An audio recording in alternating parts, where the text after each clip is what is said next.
Assalamualaikum everyone, welcome to Vocabgram. Daily vocabulary word is incur. It was a request by Sadat Bhatt, and Sadat, here's your lesson. Incur is a verb and it means to get, receive or experience. देखें, कोई इंसान अगर किसी चीज को experience कर रहा है या वो चीज उसके साथ हो रही है या वो उस चीज को रिसीव कर रहा है तो उसके लिए हम ये वर्ब जो इनकर है वो यूज करते हैं. ठीक है. अच्छा, याद रखिएगा, इनकर हमेशा ही किसी ना किसी अनप्लेजेंट, किसी नेगेटिव चीज के लिए यूज होता है. ऐसी चीज जो कि अच्छी ना हो, खुशगवार ना हो. ठीक है, उसके लिए हम इनकर यूज करते हैं. जैसे कि इसको एग्जांपल के तौर पे आप इस तरह से समझ लिए कि अगर कोई बिजनेस ये कहता है कि इस साल हमें बहुत हैवी लॉस हुआ. ठीक है, जाहिर बात है कि उन्होंने लॉस को एक्सपीरियंस किया है ना, वो उनके साथ हुआ है. ठीक है, इट हैपन टू देम. ठीक है, तो वो बिजनेस कह सकता है कि this year business incurred heavy loss, के इस साल जो बिजनेस है उसको हैवी लॉस हुआ है, मतलब कि बिजनेस ने हैवी लॉस को एक्सपीरियंस किया है. इसी तरह से आप ये समझ मतलब सेकंड इसकी एग्जांपल आप इस तरह से समझ लें कि अगर किसी इंसान को कोई फाइन पड़ा है, उसने सिग्नल तोड़ा है और सिग्नल तोड़ने की वजह से उसको फाइन पड़ा है, तो that person has incurred fine because of breaking signal. ठीक है, कि उसने चूंकि सिग्नल तोड़ा है इस वजह से फाइन इनकर हुआ है, उसको मतलब कि उसको फाइन एक्सपीरियंस करना पड़ा है, उसके साथ हुआ है, उसको फाइन रिसीव हुआ है कि अब तुम्हें ये फाइन पे करना पड़ेगा. ये एक अनप्लेजेंट चीज है, लेकिन चूंकि उसने सिग्नल तोड़ा है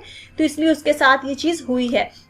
इसी तरह से समझ लें कि अगर कोई इंसान किसी मुल्क का, किसी शहर का कोई रूल है वो ब्रेक करता है या किसी ऑर्गेनाइजेशन का कोई रूल ब्रेक करता है और उसकी वजह से उसको पेनल्टी जो है ना वो फेस करनी पड़ती है, पेनल्टी उसको देनी पड़ती है. ठीक है, तो that person has incurred penalty because of breaking that rule. ठीक है, कि उसने चूंकि वो रूल ब्रेक किया है, दैट्स वाई उसको पेनल्टी इनकर करनी पड़ी. ठीक है, उसको पेनल्टी एक्सपीरियंस करनी पड़ी या उसको रिसीव करनी पड़ी या उसको मिली पेनल्टी. ठीक है, उसको चूंकि उसने रूल ब्रेक किया है. इसी तरह से समटाइम्स ऐसा होता है कि कोई इंसान जो है वो अपनी कोई ओपिनियन रखता है या कोई काम ऐसा करता है जिसकी वजह से उसको लोगों की मुखालफत जो है वो फेस करनी पड़े, मुखालफत एक्सपीरियंस करनी पड़े. तो that person is incurring opposition from others because of his opinion. ठीक है, कि अपनी ओपिनियन की वजह से वो लोगों की ऑपोजिशन जो है वो फेस कर रहा है. इसी तरह से हो सकता है समटाइम्स हम कोई ऐसा काम करें कि हमें अपने घर वालों का या अपने फ्रेंड्स का गुस्सा जो है वो फेस करना पड़े, वो एक्सपीरियंस करना पड़े. तो we are incurring the anger of our friends or anger of our family. ठीक है, तो कोई भी ऐसा एक्सपीरियंस जो कि अनप्लेजेंट हो, अच्छा ना हो, वो किसी इंसान को एक्सपीरियंस करना पड़े या उसके साथ हो, उसको रिसीव करना पड़े, तो इसकी वजह उसके लिए हम ये इनकर जो वर्ब है इसको इस्तेमाल करेंगे. ठीक है, आई होप कि इनकर का मतलब समझ में आ गया. Let's see some examples.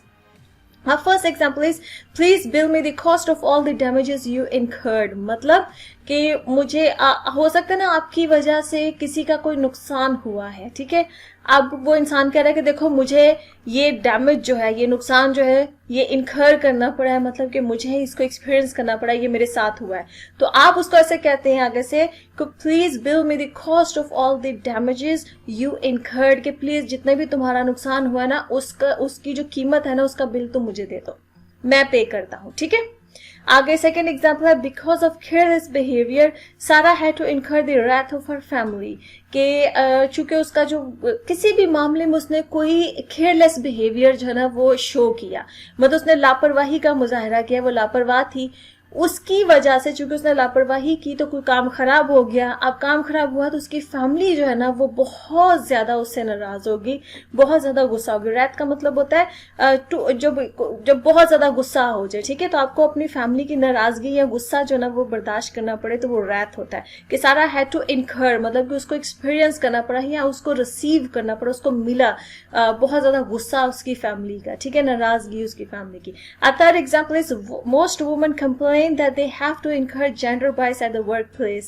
के बहुत सी औरतें जो हैं वो ये कंप्लेन करती हैं, वो ये शिकायत करती हैं कि उन्हें अपने काम की जगह के ऊपर जेंडर बाइस जो होती है, मतलब जो भेदभाव होता है मर्द और औरत की होने की वजह से, आपकी जो जेंडर की होने की वजह से उनको जेंडर बाइस जो है ना वो फेस करनी पड़ती है, वो एक्सपीरियंस करनी पड़ती है वर्क प्लेस के ऊपर.